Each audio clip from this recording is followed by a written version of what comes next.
How to search for adult education options on CareersPortal.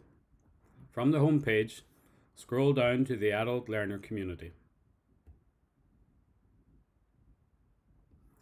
Next, you can access course options through the link at the top of the page. From here, the further education courses can be found through this link. This then takes you to the Further Education and Training Coursefinder.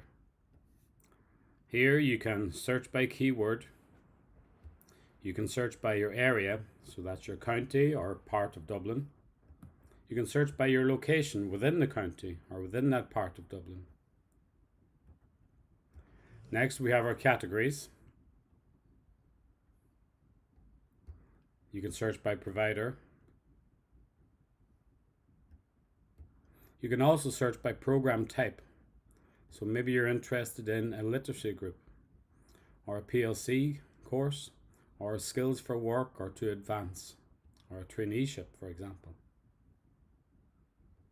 Finally, you can search by delivery type. So that's evening courses, full-time, part-time, or online. So if I could just illustrate that for you now. I am interested in health and welfare courses in Donegal. I'm going to search for those. I can see now that there are 6 courses in health and welfare in Donegal. These are the courses. Here are the providers. Here are the locations. Here are the dates that they start and whether it's an evening course or a full-time course. So to find out more, I can click into the course, find out all the information that I need, from enter requirements to the course content to further details. And don't forget, if you have a My Future Plus account or a free CareersPortal account, you can click this button to add it to your career file.